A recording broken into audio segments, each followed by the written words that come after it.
ladies and gentlemen, and welcome back to Nevermore Python Emporium. I have here two snakes, a mother and a father of the eggs that you just watched us cut on the last video to take a peek in. All those eggs have now, all the snakes have now successfully come out of the eggs, and I'll show you a few clips of them poking their heads out and coming out of those eggs. But I wanted to show you for just a moment the two parents of the snakes. First, this is the father, looking a little skinny because he hasn't been eating very much during breeding season. He has started eating again now, so that's good. He'll gain some weight back.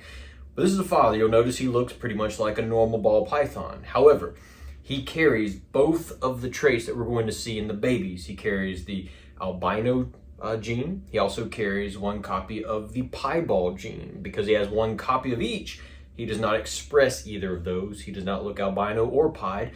He just carries them. So it is possible he can give one of those copies of each of those genes to his offspring. And that's what we were hoping for with the albino pied, which we did not hit. So that's the father. The mother here is around my neck. She also is a little skinny, not because she wasn't wanting to eat for that reason, but she also gave birth to 10 big eggs, 9 of which were successfully hatched. The other one was empty. But so she is now eating. She actually was eating the very same night after she laid the eggs during the morning, because we bathed her off, cleaned her cage out completely, washed it away, got rid of the smell of snake eggs, and that same night she was able to then take her first rat, and now she's been eating regularly ever since. So she'll be nice and healthy for next year if we decide to let her lay some eggs again. Yes, they are wrapping around my neck so softly. But anyway, you'll notice she looks normal as well. She also, however, carries a single gene of albino and pied. So with these two snakes, you have a possibility of getting all the babies you're going to see: albinos, pieds, normals that could carry these genes, or an albino pied, which would carry one of each copy of those recessive genes. So those are all the possibilities, as you're going to see when we get to the babies here in just a moment. I just want to show these two, how you can get two normal looking snakes and they can give you a wide variety of children. All right, let's go and take a look at some of the babies, shall we? And here are some of our babies. We had 9 total. These are the females, as far as I have been able to tell. I'm not an expert at figuring that out, but I know the males are 100% confirmed, and these, I believe, I'm about 95% sure they are female. First, we have this one. This is a normal. However, because of the genes and genetics involved in those snakes, this is a possible carrier of the albino gene as well as the pied gene. So this is going to be a possible heterozygous for albino pied, but it is a normal as far as the phenotype, which is the physical appearance of the genes.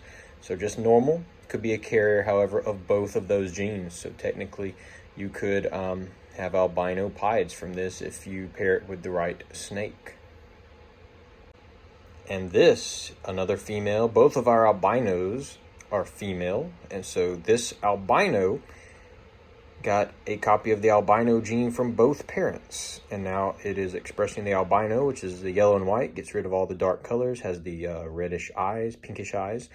And this is also a possible carrier of the piebald gene, so it could have got one copy from one of the parents, and so you could possibly get albino pieds from this girl as well as pieds, depending on who you were to breed her to in the future. So that is one of our albino babies, and also a carrier possibly for the piebald gene.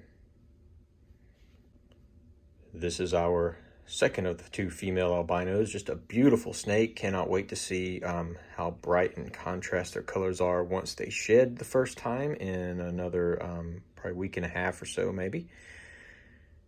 So that's another female. And then we have one of our pieds here. This is the let's see, medium white. Has about a little good amount of pattern on it, but a little bit of white mixed in there as well. Not quite as much as our high white and not quite as much as our low white. So this is a medium white, a little bit towards the low end. But that is completely random on pies, the amount of white that they get. So this is a female pied, possible het for albino.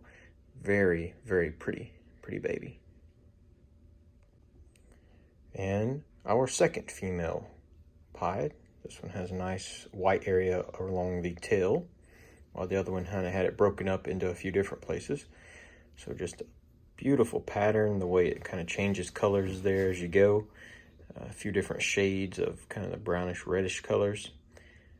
And then the lovely white sections that make pied so cool. So that is our last female pied, possibly het for albino.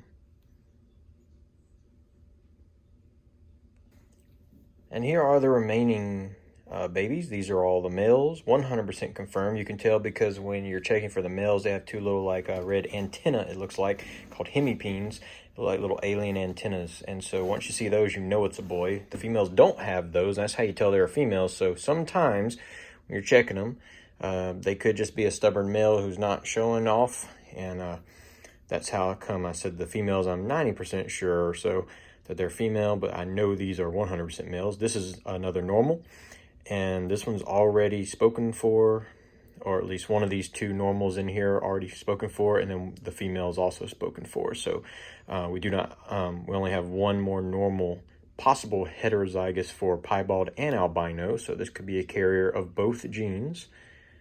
There's that one.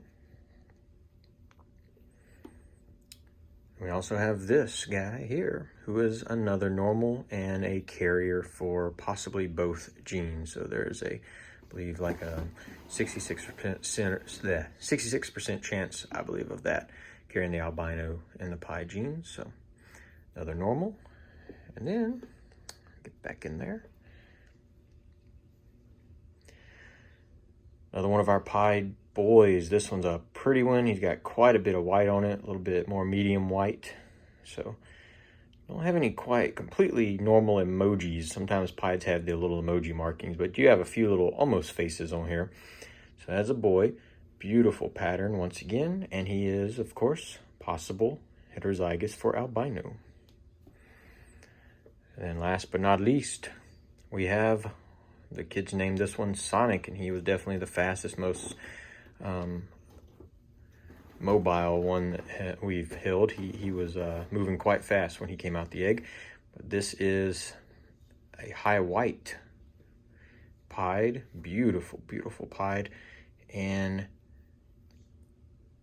sometimes I've noticed with babies, I've had a few clutches where the tongue, the first few days of them being out and about, they forget how to like bring it in and out, so it just kind of sticks there, and then all of a sudden it starts working again and goes back in. So kind of strange that babies do that. But anyway, this is our last male pied here, high white, beautiful. He is possible het for albino. So all these will eventually be available after they have several meals in them. So if you're interested, you can let me know via Instagram message, or you can message me or leave comments here somewhere on the channel. But easy to get in touch with me some of those ways. I'm on TikTok as well, and also Facebook. So anyway, that is our final one. But all the babies are just doing great. We have them in here in separate containers for males and females until they shed in a few days. They're going to have, the paper towels are wet, so that it stays nice and moist inside, very humid, and that'll help them when they're shedding. So they're all right there for now, and then we'll separate them once they have their first shed, and then start getting them on to eating some mice. There you have it, ladies and gentlemen. Our first clutch of 2022. All the babies are doing great. They will be, after several meals, available. So if you've been interested in getting an albino or pied, or possibly future breeding for albino pieds, let me know through either the comments. You can message me on Instagram, TikTok, Facebook, or on here on YouTube. We'll be back very shortly with more updates, especially after these shed, so we can see the difference a little bit in color once they have shed their skin for the first time. That always usually adds quite a bit of color to them. Anyways, if you've enjoyed yourselves, please hit the like button, subscribe, share with your friends, and we will see you again very, very soon. Good night.